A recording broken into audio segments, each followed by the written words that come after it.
Top départ de ce JT de l'économie avec la croissance. Le gouvernement revoit enfin ses prévisions de croissance pour 2016. Selon le ministre de l'économie et des finances Mohamed Boussaïd, le taux de croissance devrait se situer en dessous des 2% en 2016. Il se rapproche ainsi de l'estimation des organismes nationaux et internationaux qui ont tous revu à la baisse les prévisions.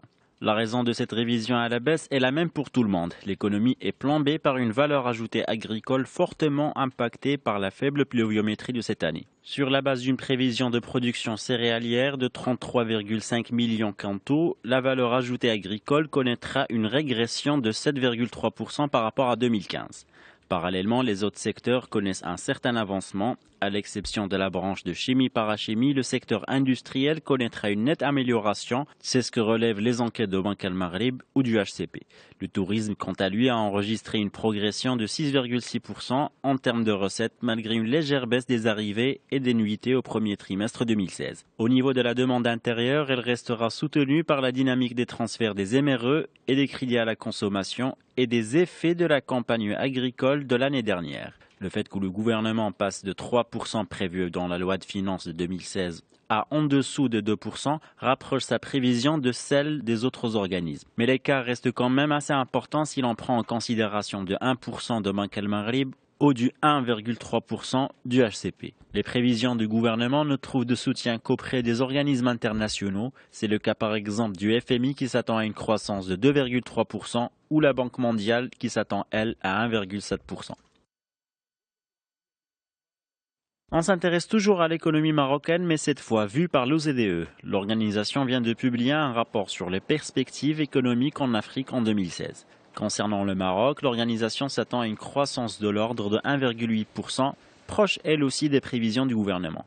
Le rapport revient sur les principales réalisations du Maroc en 2015. C'est le cas par exemple des recettes des investissements directs étrangers qui ont connu une croissance robuste à 5,8% à fin 2015. Le Maroc a attiré 23% des IDE destinés aux pays de l'Afrique du Nord depuis 2011. Le rapport explique que la politique d'industrialisation par le développement des chaînes de valeur et la croissance du secteur exportateur pousse le Maroc à chercher de nouveaux partenaires. Des partenaires qu'il trouvera surtout en Afrique, en particulier en Afrique subsaharienne. Cela dit, l'OCDE insiste sur l'importance de mettre en place des réformes nécessaires pour appuyer le développement du secteur privé.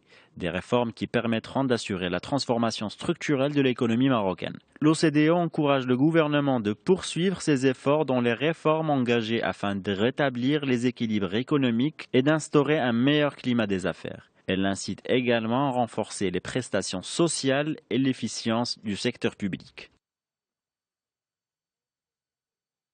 On s'intéresse désormais au secteur de l'immobilier. L'indice des prix des actifs immobiliers a enregistré un recul de 2% au premier trimestre 2016 par rapport à la même période l'année dernière. C'est ce que relève Banque al-Maghrib dans sa note sur la tendance globale du marché immobilier au cours du premier trimestre 2016. Pour la Banque centrale, cette évolution reflète principalement une diminution de 3,6% pour le résidentiel. Parallèlement, les prix du foncier ont augmenté de 1,2%. Ceux des biens à usage professionnel progressent eux aussi de 2,1%. Pour ce qui est des transactions, leur nombre a baissé de 1,1%. A l'inverse, les acquisitions de terrains ont augmenté de 1,2%. En glissement trimestriel, les prix ont diminué dans les principales villes, à l'exception de Marrakech, Kenitra et Al-Jadida, où les prix sont à la hausse. Quant aux transactions immobilières, elles ont quasiment stagné à Al-Jadida, augmenté à Rabat et Kenitra FS et diminué dans les autres grandes villes. Pour ce qui est des transactions, elles se sont inscrites en baisse de 8,5%. Cela traduit un recul de 12,1% pour les biens résidentiels. En revanche, les ventes se sont accrues de 1,1% pour le foncier et 3,2% pour les actifs à usage professionnel.